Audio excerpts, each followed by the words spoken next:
14th of July 2025. This is a brand new edition of Newsfirst's Primetime News. Bringing you the news tonight for the Newsfirst team, I am Jayamal Ratnayaka.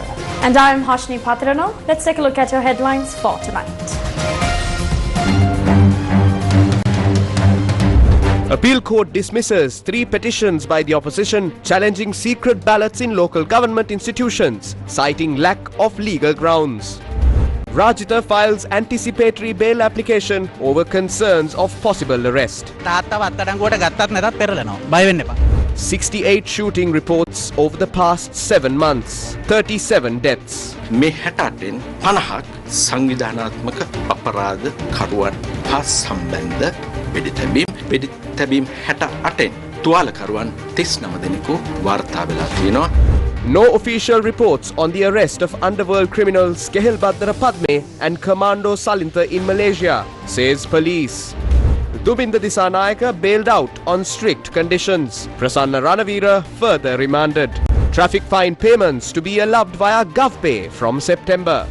ASPI of the Colombo Stock Exchange sets another record. In tonight's top story, the Court of Appeal today dismissed 3 petitions filed by the opposition led by the Samagi Jana Balawegaya, which sought an interim order to prevent the appointment of heads of local government bodies through a secret ballot. The court stated that the petitions did not present sufficient grounds to proceed with legal action. The petition sought a court order to prevent the use of a secret ballot in the selection of chairpersons and vice chairpersons for the Sitavaka Municipal Council, Sitavaka Pradeshya Sabha and the Mavathagama Pradeshya Sabha.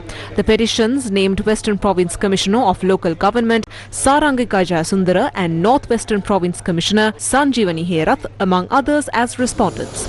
The petitions were reviewed by the bench of the Court of Appeal, comprising President of the Court of Appeal Justice Rohantha Abesurya and Justice Priyantha Fernando. Representing the petitioners were President's Counsel Ali Sabri and Attorney at Law Chandibandira Kodi along with a team of lawyers. The petitioners argued that the decision to conduct a secret ballot was contrary to the law and requested an interim order to prevent the implementation. The Honourable Court of Appeal ruled that the petitions were dismissed without examination as they did not present a valid legal base for a case. The court also informed that the decision would be officially communicated to all parties today. Once we receive and study the judgment, we will decide on the next steps.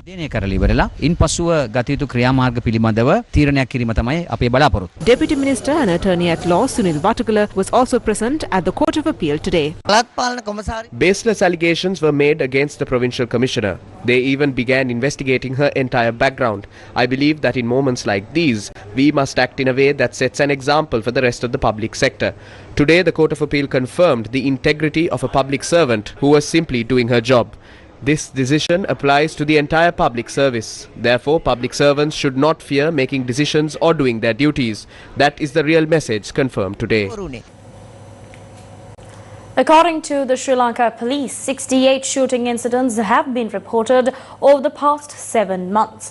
Media spokesperson of police, ASP F.U. Wootler, revealed that the shootings have resulted in 37 deaths. මේ 68න් 50ක් සංවිධානාත්මක අපරාධ කරුවන් හා 50 out of the total 68 incidents are linked to organized criminals. 18 are related to shootings over personal vendettas and land-related disputes. 37 have died during the 68 shootings and 34 of them are linked to organized crime gangs, while 3 are not. 39 injuries have been recorded and 30 of them are organized criminals. 24 gunmen have been taken into custody during investigations into the 68 shooting incidents. The police further stated that 15 motorcycle riders involved in the shooting and another 150 individuals who allegedly provided support or assistance have also been arrested. Between the 1st of January and the 10th of June 2025, a total of 23 T-56 assault rifles have been seized by the police. pistol 46ක් එහෙම නැත්නම් revolvers 30ක් සහ We have seized a total of 1,165 local and foreign firearms, including 46 pistols, 30 revolvers and other weapons. 24 individuals identified as shooters out of the 68 incidents have been arrested. 15 who rode the motorcycles have been arrested. Around 150 arrests have been made for allegedly aiding the shootings. The most recent shooting incident was reported on the 11th of July in Ganemulla, where gunfire was directed at a residence. The police media spokesperson also provided clarification regarding this incident. Between 8 and 8:30 p.m. on the 11th of July, nearly 5 rounds have been fired at the complainant's residence. Police investigations have revealed that the complainant is employed as a visa officer for Dubai. The shooting has occurred over a dispute between the complainant, who is residing in Dubai, and several organized criminals. The OIC of Ganemulla and 2 other teams are investigating this from multiple angles. Meanwhile, the police media spokesperson also outlined the progress of joint operations conducted by the police and the Tri-Forces over the past 3 months. Between the 13th of April and 12th of June 2025, a special anti-crime operation was carried out under the direct supervision of the IGP. During this 3-month operation, authorities seized 302 kilograms of heroin, 104 kilograms of ice and 2,641 kilograms of cannabis. A total of 35,442 related cases were filed, reflecting the significant success of this operation.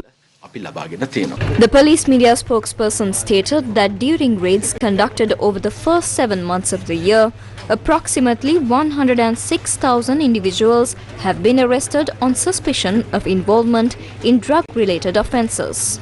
The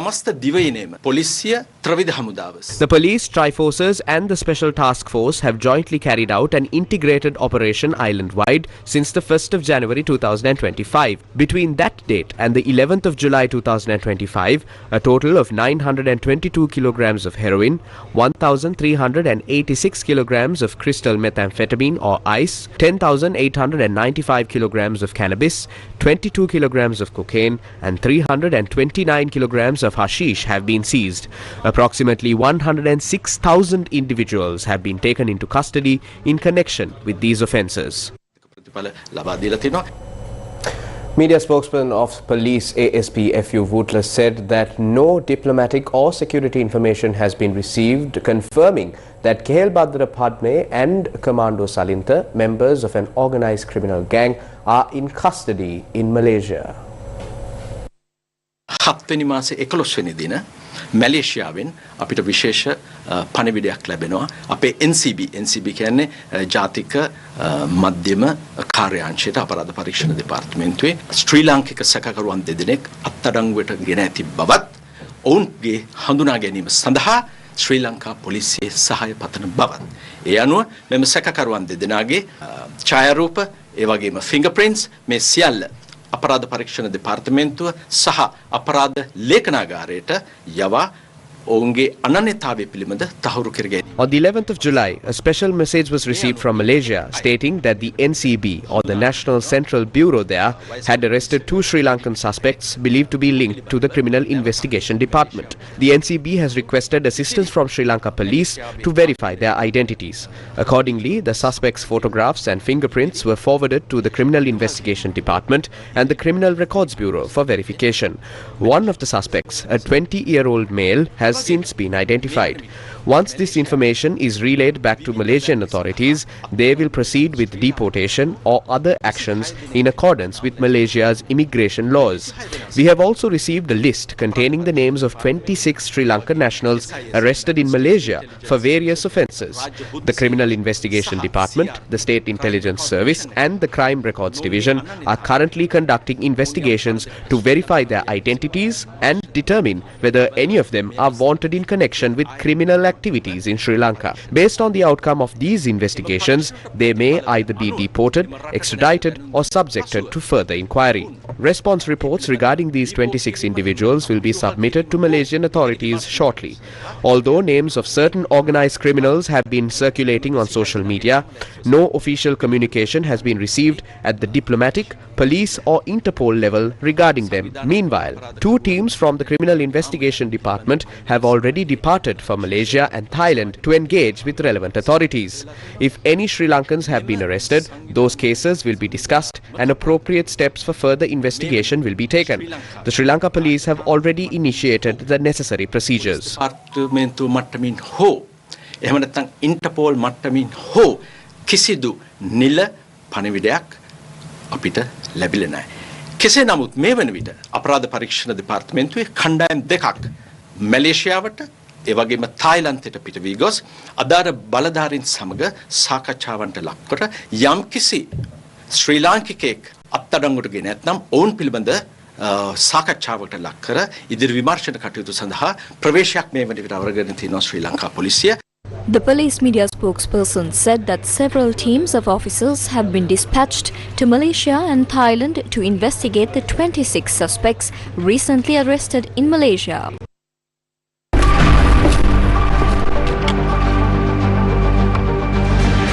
Case file. Former Minister Rajitha Senaratne has filed a motion before the Colombo Magistrates Court seeking anticipatory bail, citing concerns over a possible arrest by the Commission to investigate allegations of bribery or corruption. The anticipatory bail application filed through a motion by former Minister Rajitha Senaratne relates to an alleged incident involving the awarding of a sand mining project at the Kirinda Fisheries Harbour to a Korean company, which reportedly caused a financial loss exceeding 20 million rupees to the government. President's Counsel Maitri Gunaratne, representing petitioner and former Minister Rajitha Senaratne, said that during his client's tenure as Minister of Fisheries between 2005 and 2010, fisherfolk in the Kirinda coast were unable to carry out their livelihood properly due to the accumulation of extracted sand along the shoreline. President's Counsel Maitri Gunaratne further explained that in response to this issue, a dredging vessel named Valigawa was deployed to remove the sand and that the project had received cabinet approval at the time. After considering the facts submitted to court, Colombo Chief Magistrate Thanuja Lakmali Jayatunga issued notice to the Bribery Commission, instructing it to present its position before the court regarding the bail application. The case is scheduled to be taken up again on the 18th of July. Chatura Senaratne, a former Member of Parliament and the son of Rajitha Senaratne, was also present in court alongside President's Counsel Maitri Gunaratne. We must catch the thieves in this country and hold the corrupt accountable. That is essential. But remember this, during President Chandrika's government, a similar case was filed against Rajitha Senaratne and it was later dismissed by the Supreme Court as one that had been fabricated. Just like today, I was questioned right here about another case, the White Van case, 5 years ago. In the end, I was acquitted and released. So remember what I say today. History will once again prove Rajitha Senaratne's innocence. ඉතිහාසයේ විසින් රාජිත සේනාරත්නයන්ව නිදොස්කට නිදහස් කරාවි. ඒක දැන් ඔබතුමාගේ සමාජ මාධ්‍යයේ යම්කිසි කතාවක් යනවා. නිකන් හරි තාත්තා වත්තඩංගුර ගත්තොත් ඔබතුමා මේ ආණ්ඩුව පෙරලනවා කියන්නේ. නෑ මේ ආණ්ඩුව කොහොමත් පෙරලනවනේ. ඒක තාත්තාව අත්අඩංගුවට ගත්තත් නැතත් පෙරලනවා. බය වෙන්න එපා. Case file. The Colombo High Court today ordered the release on bail of former Minister Duminda Dissanayake, who was in remand custody in connection with the discovery of a gold-plated T-56 assault rifle at a housing complex in Vellavatta. High Court Judge Manjula Tilkaratne issued the order after considering a bail application filed by Dissanayake. The suspect was granted bail on a cash surety of 250,000 rupees and 2 personal sureties of 5 million rupees each. The court also imposed a travel ban on a suspect and ordered that his passport be surrendered to the court. Case file. Meanwhile, former State Minister Prasanna Ranawira and 2 other suspects have been further remanded until the 28th of July. The suspects were produced before the Mahara Magistrate Kanchana Silva earlier today. The magistrate rejected a bail application submitted on behalf of Prasanna Ranawira and ordered that the suspects remain in remand custody. They were arrested recently in connection with allegedly preparing and selling forged deeds for a state-owned land in the Kiribatkota area. The magistrate also instructed the defence to present their case before the High Court if they wish to seek bail. Colombo Chief Magistrate Tanuja Lakmali Jayatunga ordered the release on bail of 3 individuals, including a former Assistant Commissioner who were arrested in connection with the illegal registration of vehicles at the Department of Motor Traffic without clearance from Sri Lanka Customs. The 3 suspects arrested by the Bribery Commission were released on bail after being produced before the Magistrate's office this afternoon. The Colombo Chief Magistrate's Court granted bail to 3 officials, including the former Assistant Commissioner of the Department of Motor Traffic, Surya Priyangani Sirimanna, Sanjeeva Kumara, a development assistant at the department, and Indika Lakshman Herath, a supervisory officer of the department, who were arrested by the Bribery Commission. When the case was called, officials of the Bribery Commission stated before the court that the suspects should be remanded as investigations into the case were ongoing. However, attorneys representing the suspects filed a bail application seeking their release. After considering the submissions, the Chief Magistrate granted bail, ordering that each suspect be released on 2 sureties amounting to 2 million rupees. Minister of Plantation and Community Infrastructure Samantha Vidyaratna was summoned to the Commission to investigate allegations of bribery or corruption today. This was to record a statement concerning a disclosure he made regarding a fraud that had taken place at the Sri Lanka Tea Board.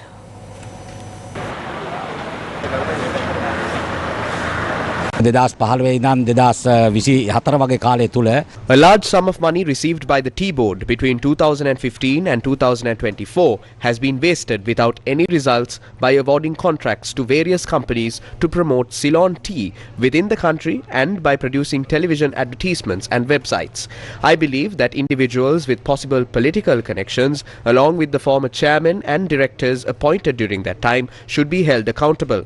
Specifically, 1,765 million rupees were spent to divide the world into 7 regions, create advertisements for 25 countries, and air them on TV channels in those countries.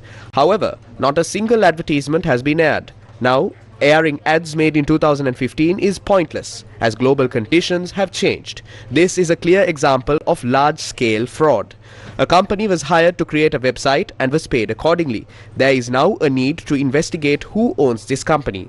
While building the website in English, $100,000 was spent to translate it into the language of one specific country. Another $100,000 was spent to translate it into 6 additional languages. In total, $100,000 was spent on creating the website and $600,000 on translations, amounting to $700,000. This is a major financial fraud, a serious crime, and a complete misuse of public funds. Today's statement was made in relation to this matter. එතකොට ලක්ෂ 7ක් වියදම් කරලා තියෙනවා dollar ලක්ෂ 7ක්. ඉතින් මේ වගේ විශාල මූල්‍ය වංචාවක් නාස්තියක් අපරාධයක් සිද්ධ වෙලා තියෙනවා. ඒ සම්බන්ධයෙන් අද අපි ප්‍රකාශයක් ලබා දීමු තමයි මෙහිදී කළේ. Newsfirst with the people. The Information and Communication Technology Agency, or ICTA, of Sri Lanka revealed that starting from September, the facility to pay local fines through an online system will be introduced. And speaking at a media briefing held in Colombo, ICTA board member Harsha Purasinghe stated that the necessary cabinet approval for this initiative has already been obtained. A media briefing was held in Colombo to raise awareness about GovPay, the digital payment platform introduced for government services. We initially launched this as a pilot project in April, starting from Kurunegala to Anuradhapura. After that, we had to obtain several approvals, including cabinet approval, to expand this nationwide. We are pleased to announce that we received cabinet approval a few weeks ago. Therefore, we will begin implementing the digital fine payment system this month. Not only will it begin this month, but by the end of July, we expect to launch phase 1 in 2 provinces, Western and Southern, by linking police stations in those areas. Following that, we aim to rapidly expand the system, so by September, all police stations across the country will be covered, enabling on-the-spot traffic fine payments. This isn't just a launch date. Many apps weren't ready before, but now they are. Bank apps have improved, so people can use their preferred app or bank to make spot fine payments. Deputy Minister of Digital Economy Eranga Veeraratna and ICTA Chairman Dr. Hans Vijay Surya also participated in the media briefing. අපි මේ සමරන්නේ රජයේ කරන ගෙවීම් මේ digital මාධ්‍ය හරහා Today we mark a milestone in digitizing government payments by integrating 50 institutions. This is just the first step. We hope to increase this number significantly in the future and eventually bring all government institutions under this system. Currently, while some payments are still made in cash, we aim to shift a larger portion to digital platforms. We plan to conduct public awareness programs to encourage people to adopt digital payment methods. ඇති කරන වැඩසටහනොත් අපි කරන්න බලාපොරොත්තු වෙනවා. පොදු digital යටිතල පහසුකම් තටාකේ එක විශේෂාංගයක් වෙන්නේ ගෙවීම ශ්‍රී Lanka. One key feature of the national digital infrastructure is the public payment system. Platforms like GovPay, which connect all government institutions into a single network, are extremely important. Our vision is to move towards a cashless future, not just for convenience, but also to leverage the benefits of digital ecosystems. When more people and institutions join a platform, it creates a network effect, increasing value for everyone. This can bring significant economic benefits. ඇති වෙනවා. ඒ කියන්නේ network effect එකක් ඇති වෙනවා. ආර්ථිකයට විශාල ප්‍රගතියක් ඒකෙන් ලබා ගන්න පුළුවන්. The all-share price index, or the ASPI, of the Colombo Stock Exchange recorded a significant increase today. The index rose by 297.13 points, reaching 18,838.39 by 6 p.m. The total turnover for the day stood at 9.4 billion rupees. Meanwhile, the signing of bilateral mandatory loan agreements with the Saudi Fund for Development in relation to the present external debt restructuring process took place in Colombo today. Sri Lanka today marked a significant milestone in its external debt restructuring process with the signing of bilateral mandatory loan agreements with the Saudi Fund for Development, or the SFD. The agreements, totaling 516,951,065.02 Saudi Riyal, formalize the restructuring of loans provided by the SFD. The Kingdom of Saudi Arabia has been a crucial partner, continuing loan disbursements even after Sri Lanka's debt standstill declaration during its economic crisis. This sustained support proved vital in ensuring the uninterrupted progress of various development projects. Notably, the SFD loans were extended on concessionary terms, providing much-needed relief to Sri Lanka's overall debt burden. The agreements were signed by Dr. Harshan Surya Peruma, Secretary of the Ministry of Finance, Planning and Economic Development, on behalf of the Government of Sri Lanka, and Sultan Abdul Rahman A. Al-Marshad, Chief Executive Officer of the SFD.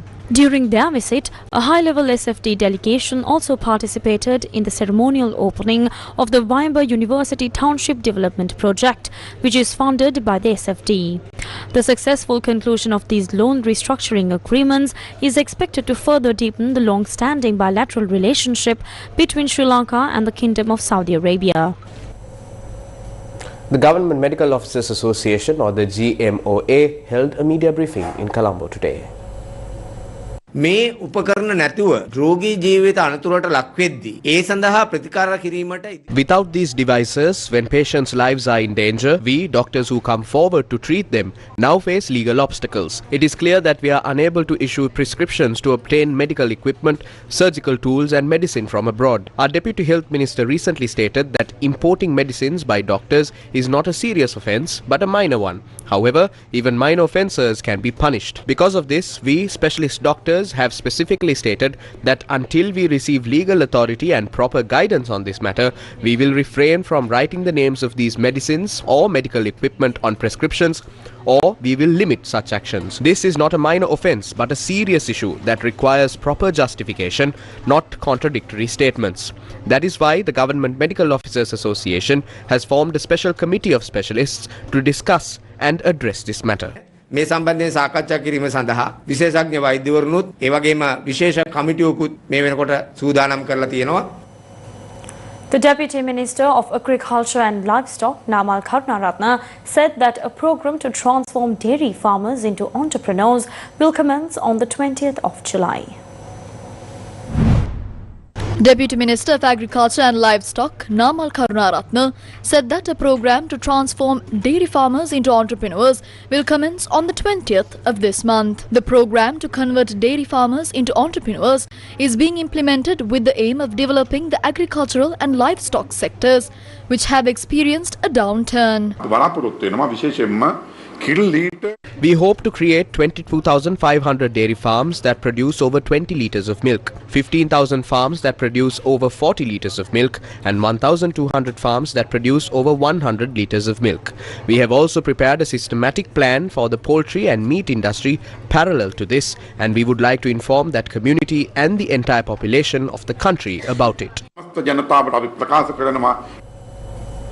Tamil Nadu Chief Minister M.K. Stalin and Indian Minister of State for Finance Dr. Veeraswamy have returned to External Affairs Minister Dr. S. Jaishankar regarding the ongoing issue of Indian fishermen being detained by Sri Lankan authorities.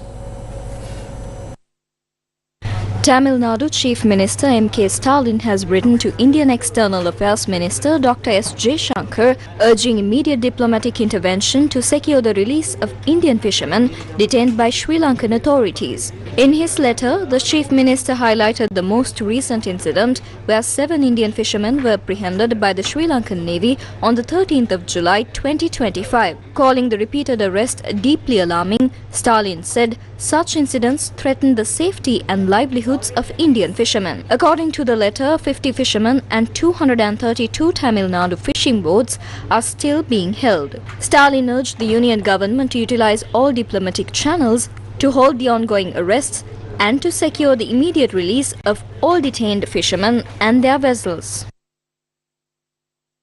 Fisheries Minister Ramalingam Chandrasekhar has urged Indian High Commissioner Santosh Jha to take action against illegal trawling by Tamil Nadu fishermen, citing its severe impact on the livelihoods of Sri Lankan fishermen in the north. During a meeting today, the minister highlighted the economic hardships faced by local fishermen post-conflict. In response, the Indian envoy said Tamil Nadu has banned trawling and is encouraging deep-sea fishing instead. He also proposed a dialogue between fishermen from both countries to resolve issues, a suggestion welcomed by the minister.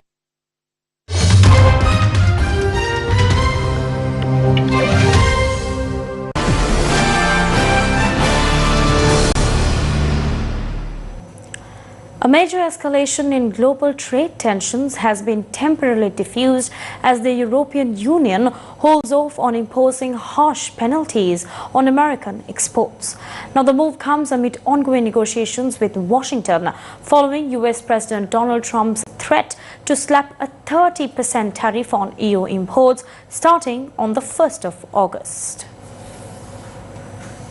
Hard-hitting penalties on American exports to the European Union won't come into force this week as planned, and instead will only be imposed if US President Donald Trump makes good on his threat to apply a 30% tariff on the bloc. Speaking at a press conference on Sunday, President of the European Commission, Ursula von der Leyen, said negotiations with Washington were underway after the White House confirmed it would hike tariffs on imports from the EU starting the 1st of August. The United States have sent us a letter with measures that would come into effect unless there is a negotiated solution. So we will therefore also extend the suspension of our countermeasures till early August. And at the same time, we will continue to prepare further countermeasures so we are fully prepared. We have always been very clear that we prefer a negotiated solution. This remains the case, and we will use the time that we have now till the 1st of August.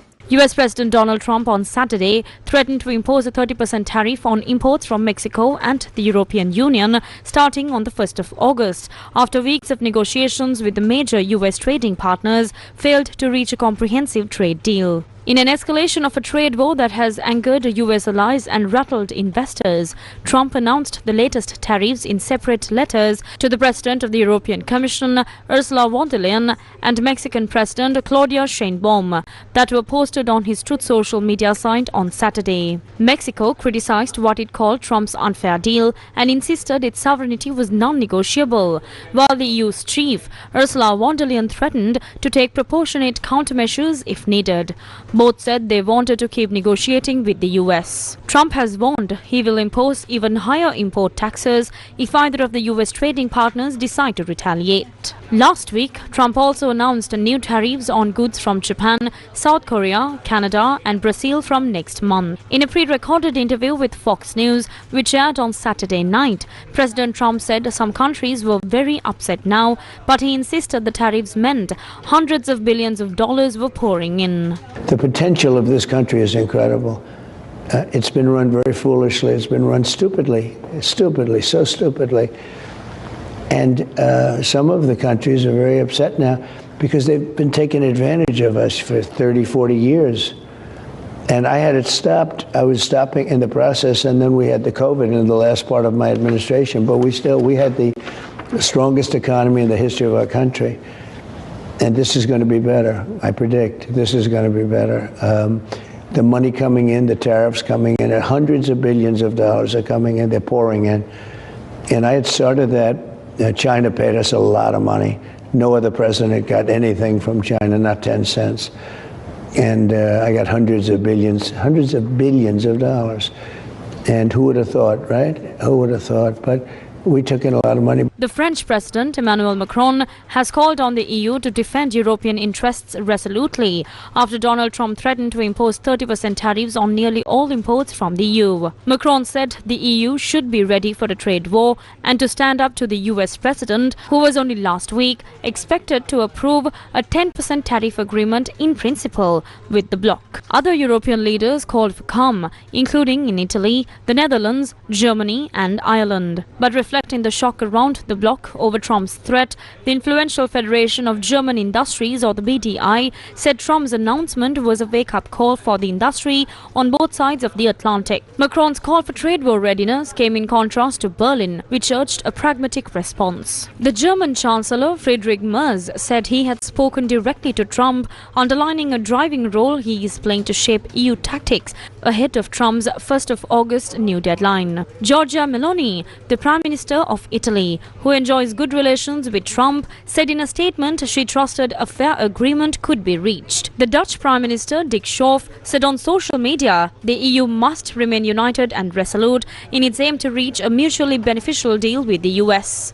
Ireland's Deputy Prime Minister Simon Harris said that it was all part of Trump's playbook, which recognizes the need for a deal and that the hike in tariffs was his way of negotiating. South Korea's top trade envoy said it may be possible to strike an in-principle trade deal with the United States by the 1st of August deadline and signaled Seoul may be open to allowing greater access to its agricultural markets. Minister of Trade Yo Hang-koo, who held high-level talks with US officials last week, said South Korea was seeking to avoid unfair US tariffs on sectors key to its industrial prowess that would undermine industrial cooperation with its main security ally and trading partner. And that's a wrap of Primetime News for tonight. Thank you for watching. Good night.